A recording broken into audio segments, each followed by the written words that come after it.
Hello guys, আসসালামু আলাইকুম। কি অবস্থা সবার? সকাল সকাল বাচ্চাদের নিয়ে চলে যাচ্ছে একটি অনুষ্ঠানে, যা মা দিবস উপলক্ষে আয়োজন করা হয়েছে। অনুষ্ঠানটি হবে উত্তরা সেন্টার পয়েন্ট মার্কেটে। এইদিকে বাচ্চাদের সকাল সকাল ঘুম থেকে উঠিয়ে নিয়ে যাচ্ছি বলে কিছুটা নাস্তা নিয়ে নিচ্ছি। গাড়িতেই খাইয়ে নিব, কারণ ওখানে যাওয়ার পর খাওয়ার সময় থাকবে কিনা কি জানি। এইদিকে বাচ্চাদের বাবার অফিস খোলা থাকার কারণে সে যেতে পারছে না, তাই আমার ছেলের মন খুবই খারাপ। তারা দুজনেই আবার বাবা ছাড়া কিচ্ছু বোঝে না। আমরা যাওয়ার পর দেখি যে তখনও অনুষ্ঠান শুরু হয়নি, অনেকেই তখনও আসতে শুরু করেনি। এখানে অনেক জায়গা থেকে বাচ্চারা একত্রিত হয়েছে। মাকে নিয়ে এমন একটি অনুষ্ঠানের আয়োজন করা সত্যিই প্রশংসনীয়। অনুষ্ঠানে ঢোকার সময় প্লে ইয়ার্ড থেকে একটি ফ্রি এন্ট্রি টিকিট দিয়েছিল। যেহেতু আমার বাচ্চারা শেষের দিকে খুবই জ্বালা ছিল, তাই এটাতে আর যাওয়া হয়নি। পাশে কয়েকটি স্টল নিয়ে বসেছিল, যার মধ্যে ছিল বায়োস্কোপ, পাপেট ও সিসিমপুরের বই বিক্রি করার স্টল। এইদিকে আমার বাচ্চাকে ছবি আঁকার জন্য কাগজ দেওয়া হয়েছে। যেহেতু সে এখনো নিজের নাম লিখতে পারে না, তাই আমি এসে নাম লিখে দিয়েছি। এইদিকে বাচ্চাদের থেকে কিছুটা দূরে গার্ডিয়ানদের জন্য বসার আয়োজন করেছিল। আসলে সময়ের অভাবে ভিডিওটি আপলোড করতে আমার কিছুটা দেরি হয়ে গেছে, যেহেতু এটা মা দিবসের অনুষ্ঠান ছিল। এইদিকে বাচ্চাদের আর্ট কম্পিটিশন শুরু হয়ে গেছে। মাশাআল্লাহ, সবগুলো বাচ্চা এত সুন্দর করে ড্রয়িং করেছে, আমি তো দেখে খুবই অবাক হয়ে গেছি। আমার মেয়ে বাসায় ভালোই আঁকতো, কিন্তু ওখানে যাওয়ার পর সে চুপ করে বসে আছে। আমি দূর থেকে ডেকে ডেকে বারবার বলছিলাম যে আমাকে দেখাও, আমাকে দেখাও। তার ড্রয়িং দেখে আমার তো পুরো মন খারাপ হয়ে গেছে। এত বড় পেজের মধ্যে সে ছোট্ট একটা ড্রয়িং করে আসছে। যদিও ওর কোনো দোষ নেই, কারণ ও এখনো অনেক ছোট, আর ওকে আমরা ড্রয়িং এ এখনো ভর্তি করাইনি। স্কুলে ছোট ছোট ড্রয়িং গুলো আঁকে, বাসায়ও অনেক ছোট ছোট ড্রয়িংই করে। তারপরে ওকে বুঝালাম যে তুমি পুরস্কার পাও বা না পাও, অ্যাটেন্ড করেছো এটাই অনেক।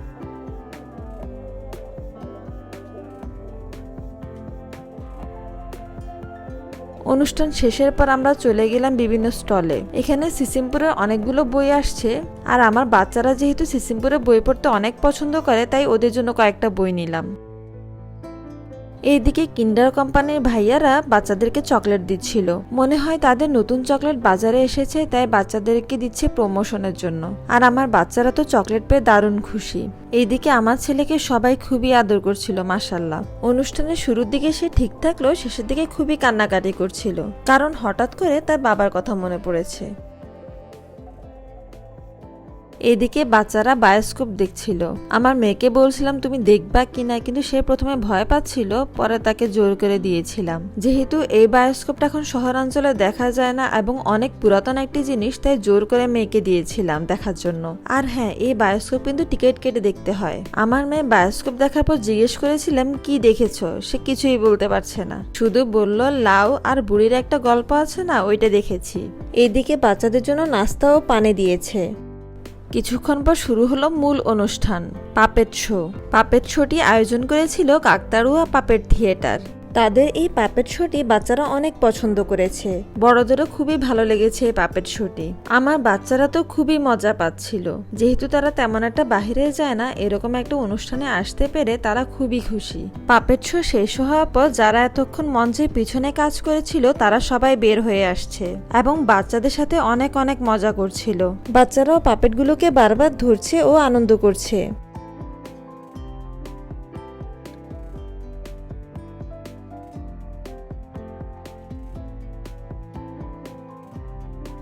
এখানে বাচ্চাদের আবারও ড্রয়িং করতে দেওয়া হয়েছে, তবে যা ইচ্ছা তা আঁকতে হবে। বাচ্চাদের ছবি এঁকে দেখিয়েছিল একজন টিচার, পরে তিনি কাগজ দিয়েছিল নিজের ইচ্ছা মতো আঁকার জন্য।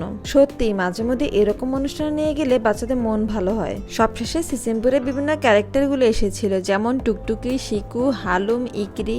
আমার বাচ্চারা তো সবসময় বইয়ে পড়তো, তাই বাস্তবে দেখে ওরা অনেক খুশি হয়ে গেছে। এরপর যারা যারা এই ড্রয়িং কম্পিটিশনে ভালো করেছে তাদেরকে পুরস্কার দিয়েছিল। সিসিমপুর থেকে বাচ্চাদের জন্য বই কেনার পর আমাদের কিছু গিফটও দিয়েছিল। আমরা এর আগে বইমেলা থেকেও সিসিমপুরে অনেকগুলো বই কিনেছিলাম। এবার যে বইগুলো আমাদের কালেকশনে ছিল না, শুধুমাত্র সেগুলো নিয়েছি। দুটো ক্যালেন্ডার দিয়েছিল আর বড় একটা পাজল দিয়েছিল, যেটা পেয়ে আমার বাচ্চারা তো খুবই খুশি।